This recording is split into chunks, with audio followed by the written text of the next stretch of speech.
Welcome to the Fantasy Football Forge. My name is Steve, and today we're going to catch up on following up on a video that I said I would do. So a month ago, early July, maybe as early as like July 1st, I did a video on ADP hotspots, is what I like to call this.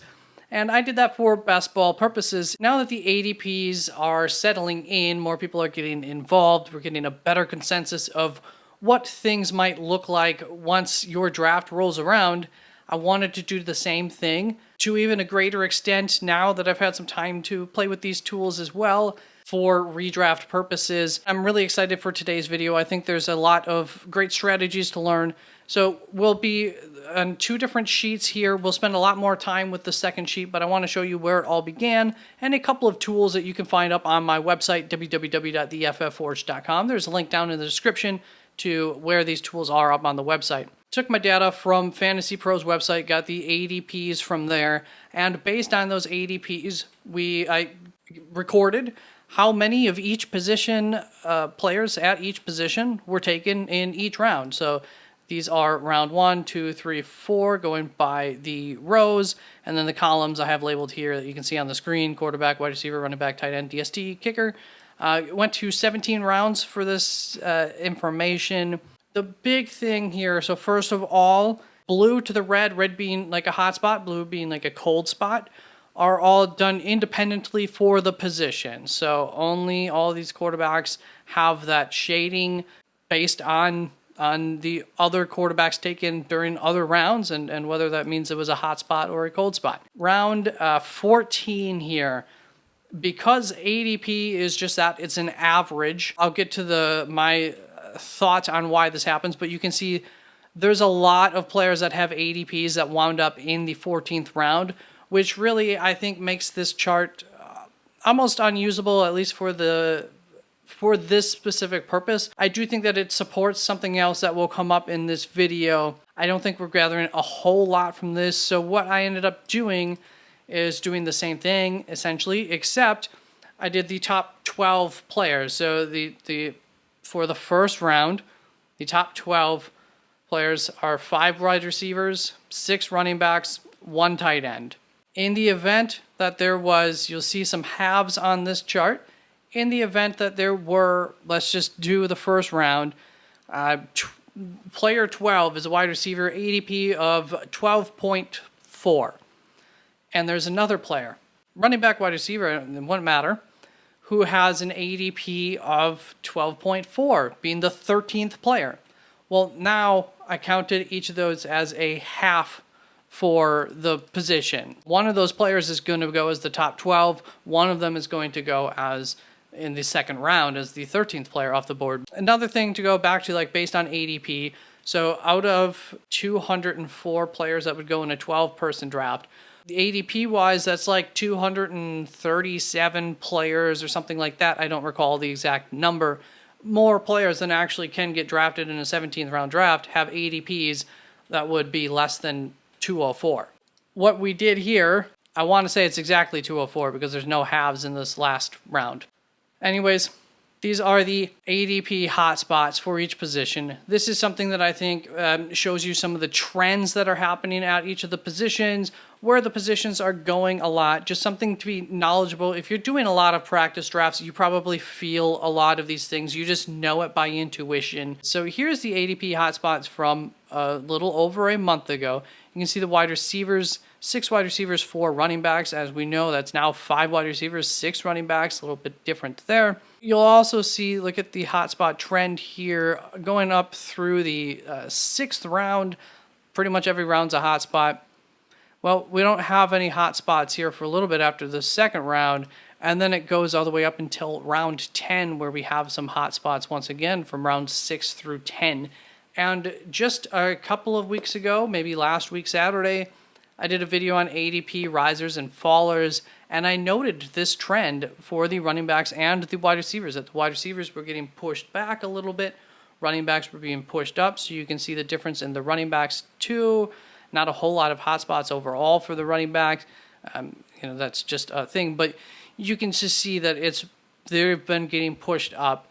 And there's a similar trend that's happened with tight ends and quarterbacks. If you want to see the differences there, you can kind of look. So that's how the draft has been going currently. Running backs really have been moving up, and the wide receivers been moving back is the biggest takeaway. Now we're getting to this chart, which might look a little confusing initially when you look at it. I call it looking ahead, and this is going to be based off of these ADPs because this is the amount of players that you could expect to be taken at each of these positions in each round. And it's called looking ahead because what it is I have these highlights on the round before where those hot spots are. So if you looked, the blue, so from blue to dark green to light green is the intensity of the hot spot. And then from yellow to orange to red would be the intensity of cold spots. How you can utilize something like this is, for example, we are sitting there in round 8. We know we need a quarterback, a wide receiver, a tight end, and a running back in the next 4 rounds. That's what we want to take. But in what order should we be taking those? So we look at round 8. If we want to get ahead of the quarterbacks, there's going to be a rush on it coming up. We could take one right now, and then we could follow that up with the next round and go with the wide receiver position, kind of get near the tail end here ahead of before this big rush of wide receivers is going to be off of the board. Round 10, we can take a tight end before the wave really starts. I mean, it's already going, but kind of get in the middle of that wave of tight ends that gets taken. And then we can take advantage of this point being a little bit of a slower area overall for where the running backs have been getting taken if we didn't absolutely need one in the 8th round.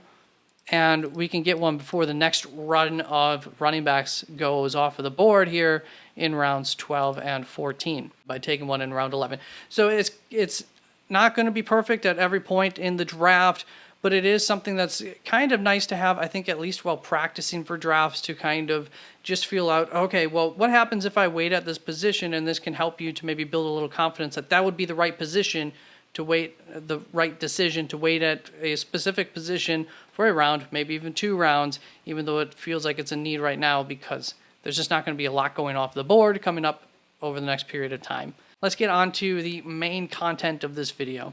Lucky enough, this all fits on the screen, so hopefully it's easy enough to read.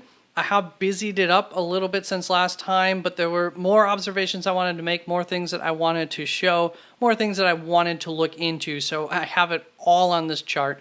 But the main heart of this is going to be that each quarterback, wide receiver, running back, tight end, and each round is now broken up by where you are drafting in the first round. Are you drafting from an early position, picks 1 through 4, from a mid position, picks 5 through 8, or from a late position, picks 9 through 12? Whereas the previous information was just looking at the round as a whole, now I'm looking at specifically where you are drafting at from each of those rounds and what you can expect to see that is typically taken off of the board at that portion of the draft. And we're going to be able to look at some things like scarcity.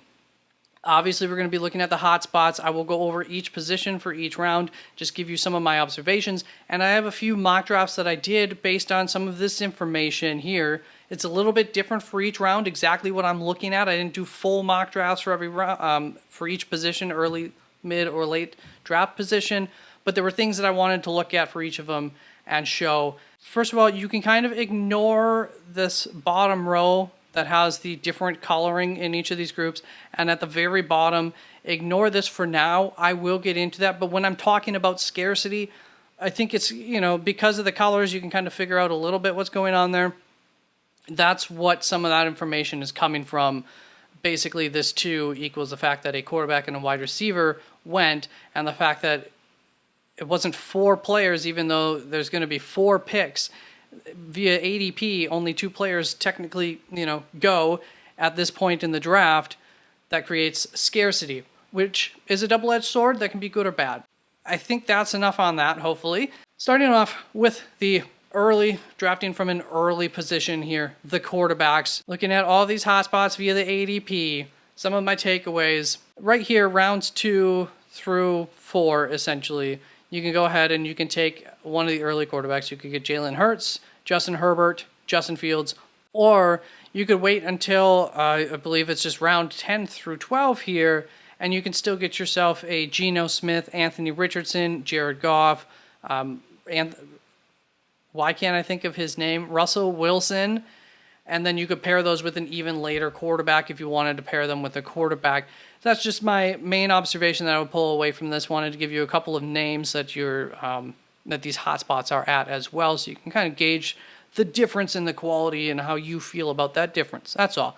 Then as far as the wide receiver goes, in the second round, you could get a guy like Jalen Waddle, Devonta Smith, Chris Olave, T. Higgins, your favorite of that bunch. Or if you were to wait off in that second round and grab like a quarterback here, for instance, and you could get one of two guys like Keenan Allen, DeAndre Hopkins, Terry McLaurin in the fourth, fifth round turn here. Also, after the first round, you can expect to see 3 spots where you're really going to be liking what you're seeing from the wide receiver position. You're going to feel like you have options available to you at those points in the draft, and that's going to be rounds 5, 7, and 8.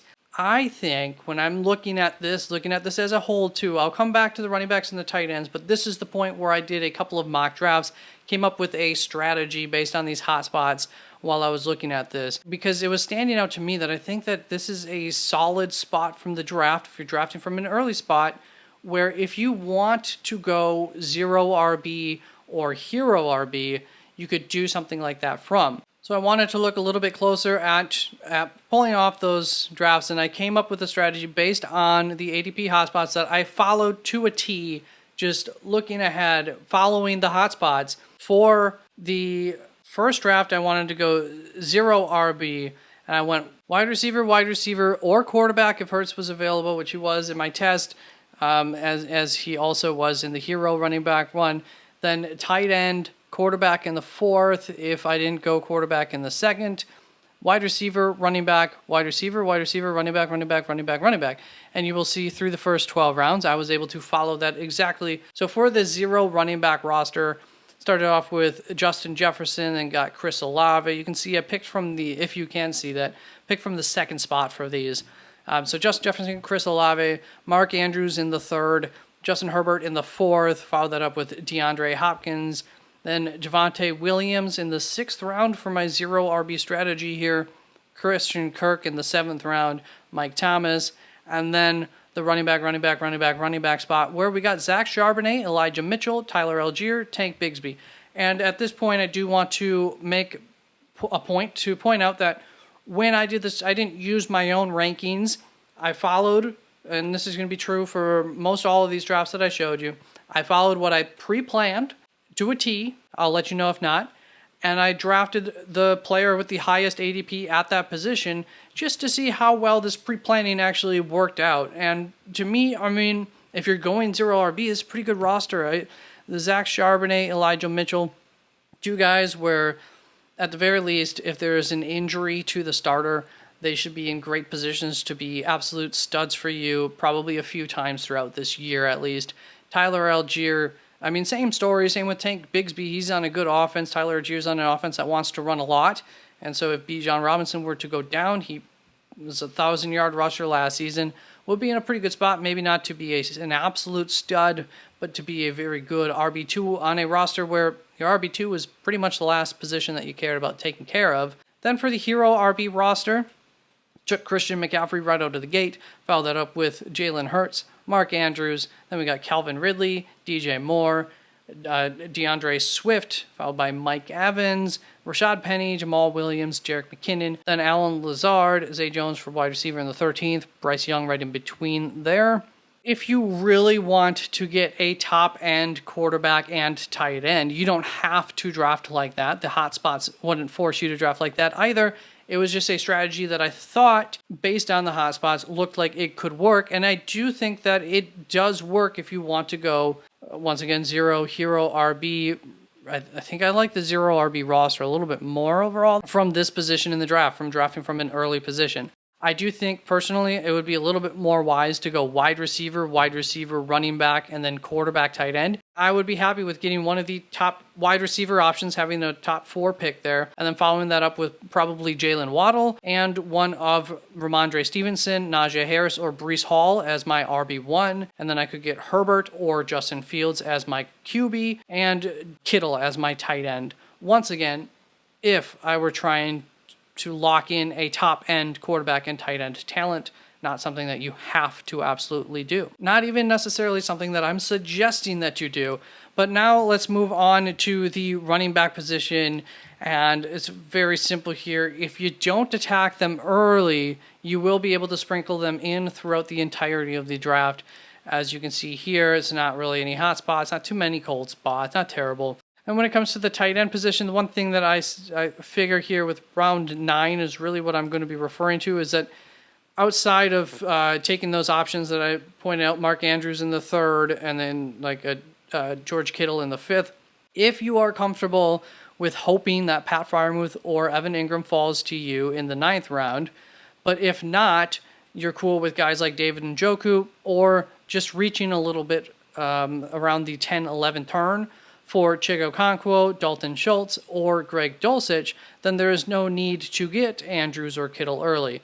But this is the spot in the draft where ADP value meets draft value for those two guys, for Andrews and Kittle. Otherwise, you just might feel like you're having to reach at the position at some point for someone by that 10-11 turn to all the way through the end of the draft at that point if you didn't get a tight end by then. Let's talk about scarcity. Looking at this row right under the tight ends, and the 2nd round may stink, but all in all, especially this early in the draft, I do want to point out too, so the draft goes, these are the arrows going down, and then you come back up. And as you can see, like in the 2nd round, there are 6 guys that have an 80. This many guys cannot get taken. We've seen the normal amount of people via ADP get taken off of the board, and then we have 6 guys, and that's what causes this kind of scarcity for the 2nd round pick. So if you like some of these guys that are going to be falling to you, you very well may think that you're getting a good value on a guy. That's where this double-edged sword sometimes comes into play for when the scarcity shows up on these charts, is that it comes from the fact that there was too much of the position available previously, usually, until we get to a certain point in the draft. But this early in the draft, the end of the 2nd round, I find usually it feels more like somebody's falling to me. But of course, if you don't like those guys, then there's a decent chance you might feel like you're having to reach for someone, or if you like the quarterback, if you like to take a quarterback at that point in the draft, or if whichever this one wide receiver that typically goes at this point in the draft is your kind of guy, then maybe you just, you feel like you're getting what you should be getting at that point in the draft. But other than that early scarcity, all in all, drafting from an early spot, it's a pretty neutral draft position to be drafting from. Round 4, you might be feeling like you have a lot of options, and then by round 6 or 7, you'll be hoping that a guy drops to you, and round 8 should once again feel like you have options, whereas 6 and 7, once again, when you're hoping a guy might drop to you, that also means that you might be in a situation where you're feeling like you have to reach for someone. Part of what this pre-planning is making sure that you don't get into a position where round 6 or 7, you don't feel like you're reaching. In addition, what I will say about that with this coming around this 5th round turn, if there is a target that I'm really hoping that makes it to me around this 6-7 turn, as you can see in the 6th round, there's some uncertainty coming into here if those guys are going to end up making it to you. So if you have much doubt when you're taking your 5th round pick about a guy who maybe normally goes right around towards the end of the 6th round, then I would go ahead and reach for them if you want. Like, it's not, we'll get into this reaching thing. I don't think that reaching necessarily, it gets a bad name, and I think that people think of reaching as taking a guy when it's not really necessarily reaching. So what I'm just saying here is if you have a target that you really, really want off of the board, feel free to go right ahead and reach for him at that 5th round pick, because there is a scarcity that gets created at the 7th round, 6th round, 7th round turn where that guy might not make it there. Now let's move on to drafting from a mid position from picks 5 through 8, starting off with the quarterback position. I would pass up on the opportunity in the 2nd round to get one of those quarterbacks. Between rounds 5 through 8 here, you'll probably run into a quarterback being the best value on the board with guys like Trevor Lawrence, Dak Prescott, Deshaun Watson, and Tua Tagovailoa all being available throughout those rounds. For me personally, I would just plan on taking Tua in the 8th and call that money. Maybe reach for him a little bit in the 7th, talking about the wide receivers And throughout this first 6 rounds here, do not be shy on walking away with at least 3 wide receivers, because look at the wide receiver list down the way. There's not really a whole lot of hot spots. In fact, there's a lot of cold spots. There's going to be a lot of times where you're just hoping guys make it to you, or you feel like you'll be reaching outside of like the 11th round when you could take your 4th wide receiver there and get other things in between. And very similar to the wide receivers, for the running backs, don't be shy. I think that you're going to want to walk away with 2 or 3 running backs from the first 3 rounds, because the next hot spots are really at the end of the draft, essentially, for in the middle position. Otherwise, you're just kind of banking on guys falling to you. And then when looking at the tight end position, I don't suggest this, but you'll have a clear shot at getting Travis Kelce in the first round. You're also going to have a clear shot at getting TJ Hawkinson or Darren Waller through those first 6 rounds.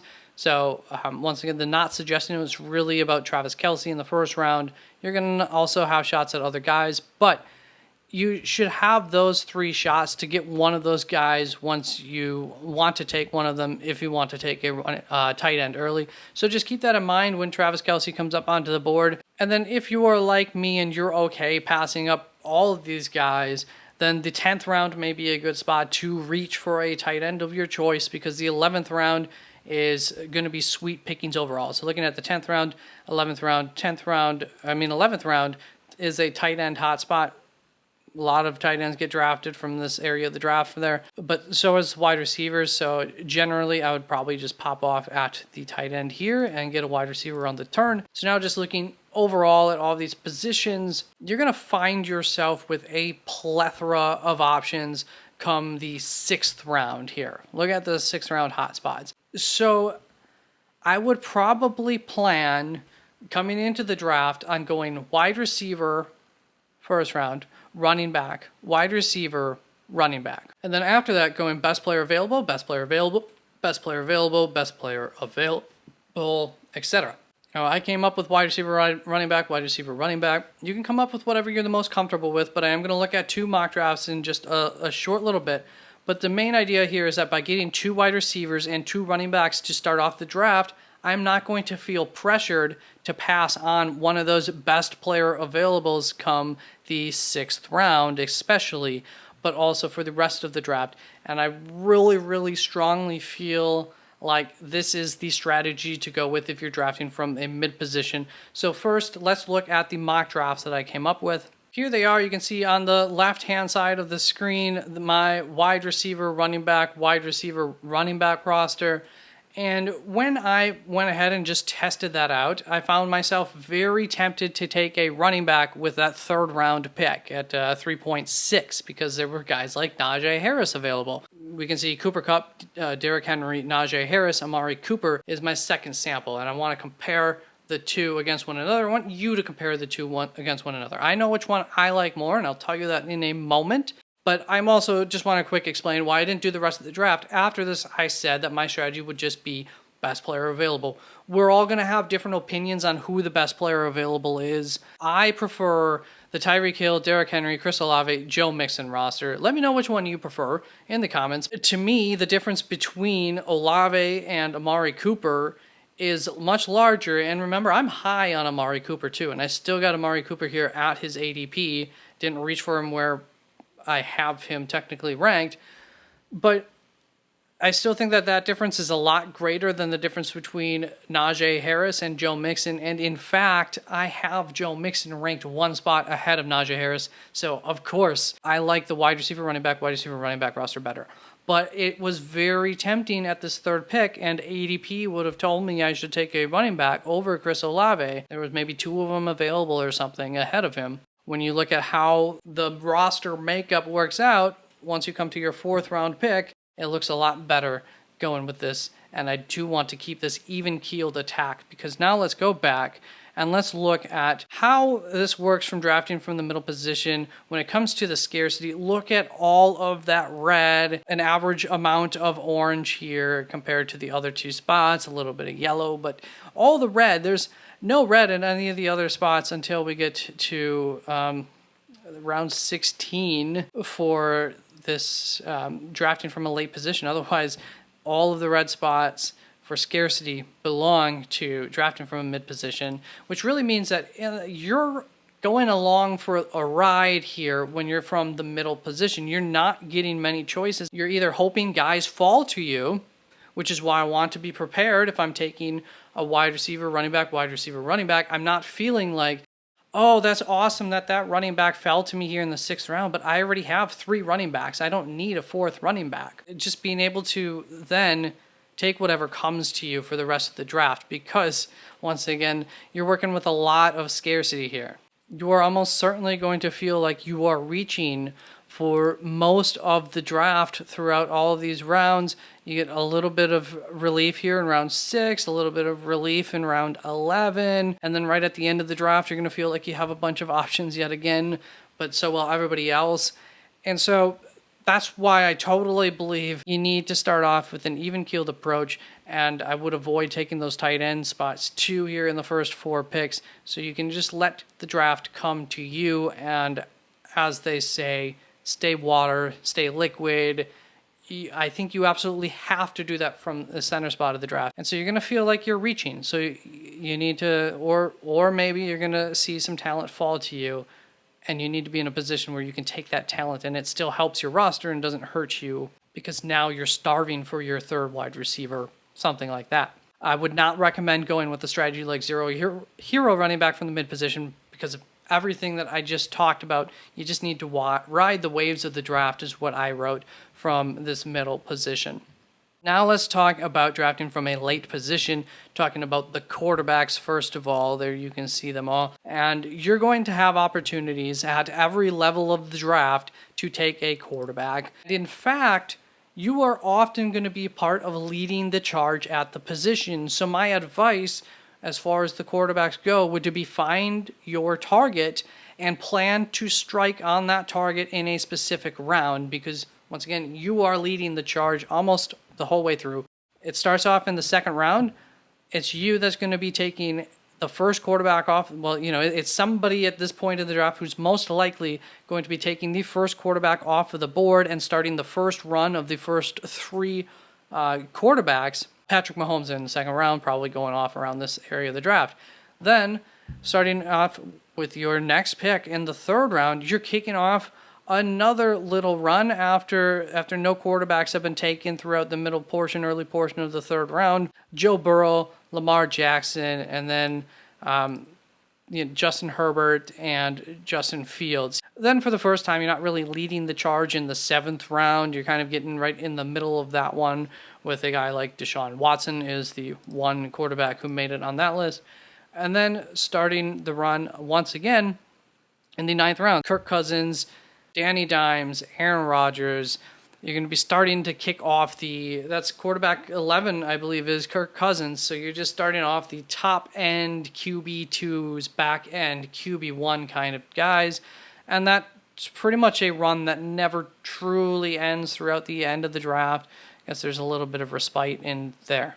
Make a plan, who you want, and at which point are you going to take them. I always have backup plans, of course, as well, but you can pretty much dictate who you're going to get.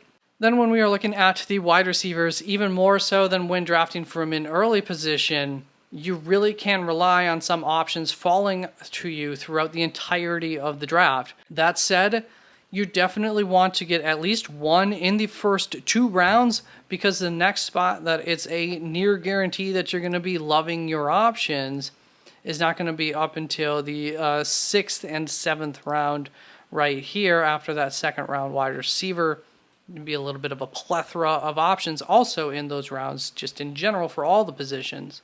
If hero wide receiver were a thing, this would be the position to do it from. And that might give you a little bit of an idea where my draft strategies, once we get into some of my drafts from this late spot, are going to look like. Moving on to the running back positions, and really look at this. You're going to have options at the running back spot throughout the entirety of the draft, especially for those first 6 rounds. They're just flying off from this area of the draft. You're going to have options, and they're going to be tantalizing. Just a little warning here. Then we move to the tight ends, and There may be tempting options around the 5-6 turn here for the tight ends, but you should probably hold off until that 7-9 turn. Is that a thing? 7 to 9 turn? 7-8 turn? And get a wide receiver around the 5-6 turn instead.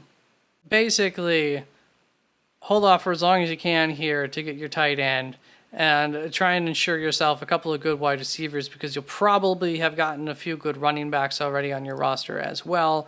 So when we look at the overall picture, when I was pre-planning for what I wanted to do in a draft and look at a couple of comparisons, what I came up with was going running back, wide receiver, quarterback or running back, running back, wide receiver, tight end, wide receiver, running back. That was the pre-plan I came up for the first 10 picks of the draft. So first up, I'm going to show you, remember that third pick, the option that was there for quarterback or running back. So I did one of each. On the right-hand side is the draft that I did first, and actually, so I was planning on going running back, wide receiver, running back with my first draft. But once I got to the first pick of the draft at pick 10, Tyreek Hill was still on the board, and I would definitely go with Tyreek Hill over Saquon Barkley, who was also available. So I turned that into my wide receiver mock draft, because I wanted to also look at starting off wide receiver, and then kind of going heavy at the running backs and seeing what that might look like. I will also show you a draft after doing all of these and what my thoughts are, how I would work this draft. We'll start off here so that way you can compare the wide receiver to these two mock drafts and see what we like, see what we learn from here. First mock draft, running back, wide receiver, running back went Jonathan Taylor, A.J. Brown, Travis Etienne, Kenneth Walker, Drake London, James Conner, Jordan Addison, Evan Ingram in the 8th, Anthony Richardson in the 9th, Devon Achane, Adam Thielen, Rashee Rice, Jordan Love. And so a couple of things from this draft. At that 5th round, this is technically supposed to have been another running back. It was supposed to be running back, wide receiver, running back, wide receiver. However, you will notice also in the draft over on the left-hand side where I went quarterback in the 3rd round, went wide receiver in the 5th round there too, because both times there was, for instance, the first time around here, there were 4 running backs that were available that I knew one of them would be making it to my pick around in the 6th round. I didn't have any huge preference amongst the group. I was happy with any one of them, and I'm only going to be able to get one of them, but the wide receivers were a little bit more limited. There were guys who I'm like, oh, I kind of want that. So in this case, it was Drake London. Just a reminder, even if you go in with these plans, I mean, you switch it up throughout the draft. You go with what the draft is giving you, and especially when you're drafting around the turns, you can kind of predict what might be available to you at your next pick, so you can work things like that. And also with this first draft that I did, the running back, wide receiver, running back draft, by the time that I got to probably about pick 11, I was really, actually maybe even round 9, I was really regretting and thinking that it bit my roster in the butt by not taking a quarterback with the 3rd round pick. And so that brings us to the running back, wide receiver, quarterback roster, which was started off with Bijan Robinson, followed by Davante Adams, Joe Burrow in the 3rd round, then Kenneth Walker again, Christian Watson, Madison, Treylon Burks, Kadarius Toney, Khalil Herbert, Dalton Schultz in the 10th round. Personally, I would have reached for a different tight end in the 10th round over Dalton Schultz, but I did the old reaching in the 10th round for one of my tight end targets that I've basically suggested from every point in the draft here. And then Tyler Algier in the 11th round, Darnell Mooney in the 12th round, and I cut both of these off in the 13th round because from that point on I hadn't really pre-planned. It was just kind of followed the draft from that point on. But you will notice, I found it worth it in the 13th round of that draft because I was comfortable with what I had for depth at both the wide receivers and the running backs. Personally, I wouldn't take Kadarius Toney, but not a big deal, in order to go ahead and get one of the top DSTs there in the 13th round. Whereas with this running back, wide receiver, running back roster, I don't really like the wide receiver depth. The Adam Thielen, Rashee Rice being my 4 and 5. Not a big fan of that. I have Anthony Richardson, Jordan Love as my quarterbacks. A lot of risk. It could definitely work out just fine. I have hope for both of them, and the ceiling for Anthony Richardson specifically is very high compared to where you can take him in the draft. So maybe some people might like this roster more on the right-hand side. I felt like taking a quarterback early from this point in the draft kind of seems to make sense with how the talent shakes out and what's available for you throughout the entirety of the draft. And that was something that I really noticed was very accurate about the hot spots for the running backs here. Throughout the entirety of the draft, there are always running backs of interest on the board when you come up on the board, just like every freaking round. All the more reason that I prefer not to go running back at the end of the first, even though it sort of requires quote unquote reaching for a wide receiver. So now let's look at reaching for a wide receiver. And there it is. We went to Tyreek Hill. So technically it wasn't reaching because he fell to me in this round. He's supposed to be, I think, ADP 6 or something like that on Sleeper. Fell to me at pick 10. Then we went Devontae Adams, Najee Harris, Lamar Jackson in the 4th. Then Cam Akers in the 5th round, Alexander Madison in the 6th. Then we got Jackson Smith and Jigba, Jordan Addison, Khalil Herbert, and Dalton Schultz wrap it up in the 10th. I do like this wide receiver depth better than that one roster. It's a little bit risky, but we also started off with 2 great wide receivers, and we don't necessarily need to fill up our flex spot with a wide receiver. We have Alexander Madison. I think, Cam Akers to me would be my flex spot guy for week 1, or Khalil Herbert actually. And I was not planning on going with a quarterback here in the 3rd or 4th round, but he fell to me, Lamar Jackson. And then as far as the 8th round goes, that's when you could take a tight end according to the hot chart. That's Evan Ingram was sitting right there. I just felt like I would rather reach for a tight end in the 10th round, but heads up, Jordan Addison could be Evan Ingram. And that leaves us with one last mock draft to look at. This is how I would turn things on their head just a little bit and take more wide receivers early on in the draft. So we got A.J. Brown, CeeDee Lamb, Kenneth Walker, Amari Cooper, Trevor Lawrence, followed that up with James Conner, James Cook, Brandon Cooks in the 8th, Khalil Herbert, Greg Dulcich, Darnell Mooney, Tyler Algier in the 12th, and then Sam Fran, James Tucker, Justin Tucker, and Marvin Mims in the 15th. So I spent up a little bit at my DST and kicker because I knew that I could get one of my late round wide receiver targets here with Marvin Mims. And so that brings us back to the charts to just look at the scarcity when drafting from a late position here. And you're going to have options here in the 3rd round and around the 6th round and in the 7th round. You are going to see yourself having too many options available. You can't take them all. So it's really about setting yourself up and knowing what you're going to be looking for later on in the draft. Compared to drafting from an early position or a mid position in the draft, to me, this felt like an area of the draft that I want to know the most of what my plan is when going into it. More choices also leads to more paralysis, and it can make you think things like, oh, the board is looking great right now, I can take so-and-so, or I can go deep at this position because, look at the board, it looks so good. And then you're going to find yourself in a pickle a little bit later, which happened to me with 2 of the drafts. One of them that I showed you, the running back, wide receiver, running back. There's the least amount of rounds where you're feeling like you have a limited amount of options to pick from. The main thing is predetermining your quarterback and your tight end plans, and then having a backup plan for those positions. And how does that change your draft plan if you end up having to go with your backup plan? How are you scrambling to change things a little bit more? I believe that taking advantage of the wealth of the running backs that you're generally going to be seeing is the best way to help guarantee a good draft. Basically, don't go running back crazy in those first 6 rounds because it can get you in trouble later on in the draft. You have to keep reminding yourself when you're drafting from this late position that there's going to be more great running back options available. I think especially in that 1st round, 2nd round, it might be hard. You are going to feel like you're going to be reaching, passing up on some of the running backs that are available, but there's still going to be some really good options available to you throughout, I think, really the entirety of the draft. And so now that brings us to an overall analysis here for the entire draft, and that's going to be looking down here. And what these are is taking all of these scarcity numbers, adding them up, and then comparing them to how many players are supposed to have been taken. So this is just 12 plus 12 plus 12 plus 12, this little blue column. And if there were more players available, let me show you, here we go. If there were more players available, so 37 players, you take our 24 players total that had been taken through the first 2 rounds, and then we add 8, 13 to that, and we should get to 37, which is one player more than the actual 36 that are going to get drafted. So 37 players via the ADP have top 36 average draft position numbers aligned with their name. And so that's known as a surplus. So we have a surplus of these running backs, quarterbacks, tight ends overall here at the third round turn. And so then I highlighted this green. If it was only one player as a surplus, I just did a light green highlight.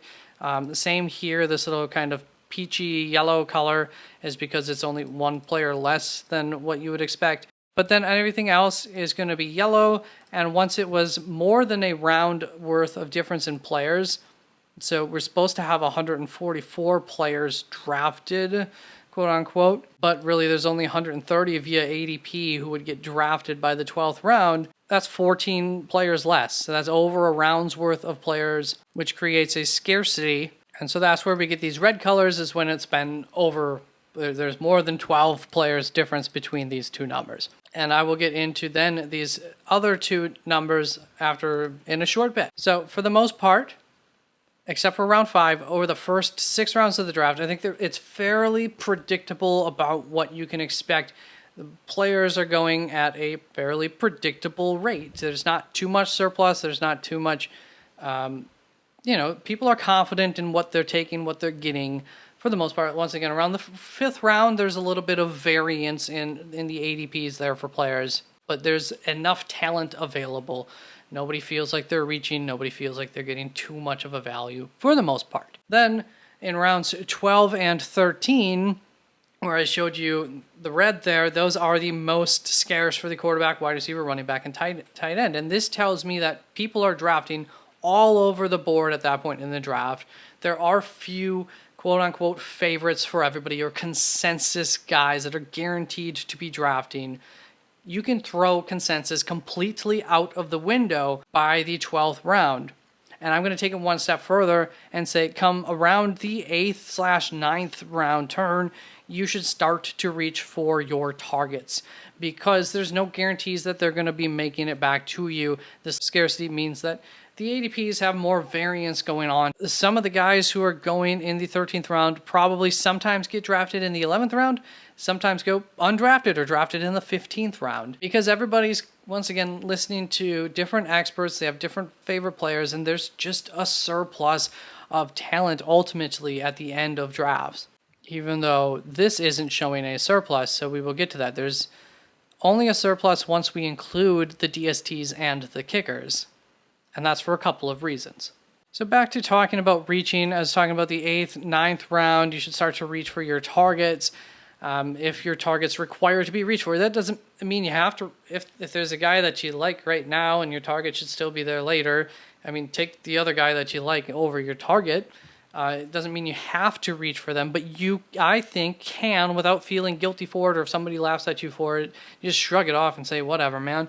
There was no guarantee they were going to make it there. And I would even argue that taking a player a full round ahead of ADP is not reaching in this portion of the draft at all. Like, it's just not even considered to be reaching. And then come around late round 11-ish, taking players 2 rounds ahead of ADP is completely fine as well. And I think that's how you should treat a draft from start to finish, more and more gradually. Reaching doesn't become a thing, and I think where that comes to a halt is around the late 11th round into the 12th round, where there is not a such thing as reaching. Just get your targets at that point. Throw ADP, throw consensus out of the window. But you should never reach 3 rounds for anybody, because you'll always be able to reach 2 rounds for someone. You don't need to reach 3 rounds for them. You can reach 2 rounds and 11 picks for someone, but don't reach a full 3 rounds ever for somebody over 3 rounds. If you have targets that you like and you believe will be available for your next pick, and you have a defense that you want, I also think that it is perfectly A-okay to go ahead and take one come rounds 11, 12, as early as that, as long as you know what you're planning on doing down the road and you're confident that you'll be able to get those guys without losing too much value on your own personal board and whatnot. But I think it makes perfect sense to be able to go out and get some DSTs at that point in the draft, if that's how you like to draft, if you have targets that you believe in. The only counter argument to this is DSTs can be an asset to your team. It's just that we're very bad at predicting them preseason. Usually there's about some of the best DSTs go undrafted and can be found on the waiver wire. So that's the biggest thing against them. But if you believe in the San Francisco 49ers defense, the number one DST this season, and you want them, go right ahead and quote unquote reach for them in the 11th round or whatever. And so that's going to bring us into including DSTs and kickers. So you can already see how the surplus and scarcity is changing a little bit once we include how many DSTs and kickers get taken in each of these rounds. Instead of having scarcity in round 14, we're actually living in a surplus of more than a round. That's what the blue is for. The blue is more than a round, much like the red is more than a round. Then what I did instead, and what I like about this chart is, let's just assume every team needs one DST and one kicker. And from the first round that the ADP dictates a DST normally gets taken here around 11, I did 3.4 players. And I subtracted that from the number of players that are supposed to be drafted. And then I compared this number to the amount of players that the quarterbacks, wide receivers, running backs, and tight ends taken. So here's your true scarcity and surplus for the running backs, wide receivers, tight ends, and quarterbacks. Overall, once we account for every team drafting one DST, one kicker once again, so that might not be every league, that might not be necessary, but some leagues it is. By the time we get into the 14th round, we're starting to live in an area of surplus, and that feels right. I'm always sitting there at the end of the draft or looking at free agency after a draft, and I'm like, how did that guy not get drafted? And all the more reason then because of the surplus at the quarterback, running back, wide receiver, and tight end. As long as you have targets at each of those positions ready to go in case that's what you want to take with your final pick of the draft, all the more reason to go right ahead and take a DST target of yours early in the draft, I say. One last thing is to know your league. All of this can change based on your league. I know in my home league, people do not wait until the final 2 rounds to get a DST and a kicker like they get drafted in those sleeper drafts. Some people take 3 quarterbacks and I say and very specifically for one guy in my home league, they'll take 3 quarterbacks and 3 tight ends in a draft. Leaves a lot of value in other positions, which is always nice. And for all these reasons, there is always a hell amount of value later in the draft. And I used to think, oh, great, value. And I would just suck all of that value up and have a dominant bench. And I'd take my DST and my kicker late per what is essentially suggested, what I even generally suggest, but also depends on your league. So I hope that all made sense. I hope this was helpful. I hope you got something from it. If you want to look closer at it, you can go up on the website, www.theFFForge, and check it out. I really do think there's a lot of cool stuff in here, and it's just like art. You can paint your own picture on how you want to work these hotspots into where you're drafting from. But if you know where you're drafting from, I think you can really use this to help pre-plan for the draft and find things out and maybe test some strategies to say, oh, man, that's a hotspot. So what happens if I wait at the position till that point in the draft to get my 3rd wide receiver because there's a really good hotspot in round 7, and I've been taking 3 wide receivers by round 4. I don't know. Those are the kinds of things that I think that this really helps you to pre-plan for. So thank you very much. Like, comment, subscribe if you're still here. Very much appreciated. Peace out.